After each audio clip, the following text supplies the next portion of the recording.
Europe 1. Si la piste terroriste se confirme, le choc sera d'autant plus grand pour les policiers après l'attaque au couteau jeudi au sein de la préfecture de police de Paris. Hier soir, le parquet national antiterroriste s'est en effet saisi de l'enquête.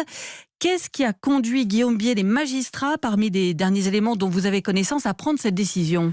Alors, depuis le tout début, la piste terroriste n'a jamais été écartée vu le mode opératoire, mais dans les premières heures, il n'y avait pas des indices suffisants pour que l'antiterrorisme s'en saisisse. Et puis en fait, tout a basculé au moment où les enquêteurs ont examiné le contenu du téléphone portable du tueur, parce que ces derniers échanges de SMS sont sans équivoque. Jeudi, le jour du drame, peu de temps avant de passer à l'action, il annonce à sa femme qu'il vient d'acheter un couteau de cuisine en céramique, une lame de 33 cm, avec laquelle il s'apprête à commettre la tuerie. Et en réponse, son épouse ne l'aurait absolument pas dissuadé d'agir. C'est aussi pour ça que sa garde à vue a été prolongée. Elle est toujours interrogée actuellement parce que ces déclarations renforcent la thèse d'une dérive islamiste de son époux, converti depuis 18 mois. Mais les policiers veulent aussi savoir depuis combien de temps savait-elle que son mari allait commettre une attaque. Est-ce qu'elle serait complice ? D'une manière ou d'une autre, ça reste à l'étude. Alors bien évidemment, vous restez avec nous, Guillaume Bié.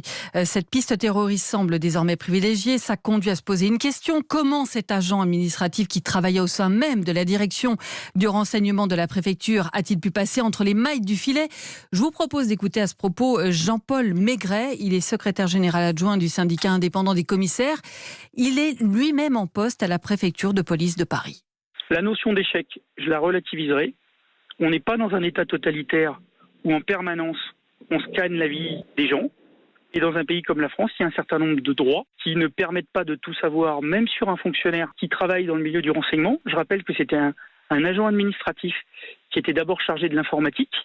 Donc, à un moment donné, il y a eu une méfiance qui s'est amoindrie parce que c'est quelqu'un qui travaillait depuis longtemps dans les services. Et quand on travaille depuis longtemps dans un service, on n'est pas forcément scanné de la même manière que quand on rentre dans une école de police ou quand on rentre dans un service sensible.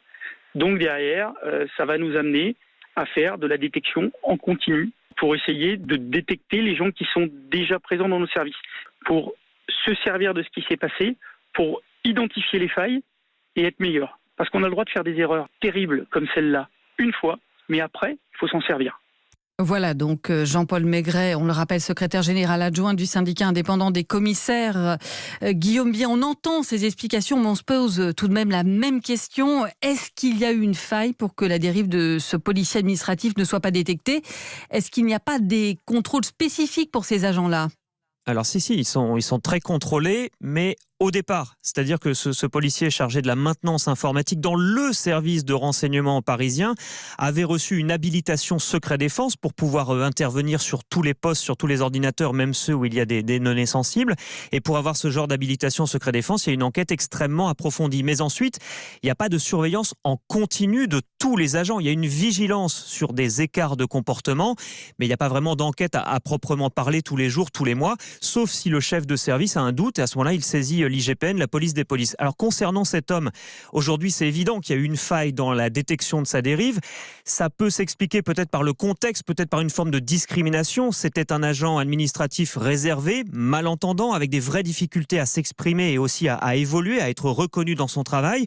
Il était là depuis 16 ans. Bref, vous voyez l'informaticien que tout le monde croise, que tout le monde connaît, sans réellement faire attention à lui, sauf qu'il y avait eu quand même une alerte. En 2015, il avait tenu des propos jugés déplacés après les attentats de Charlie Hebdo. Ça lui avait valu un simple rappel à l'ordre de ses supérieurs. Merci beaucoup Guillaume Bié du service police-justice d'Europe 1. Donc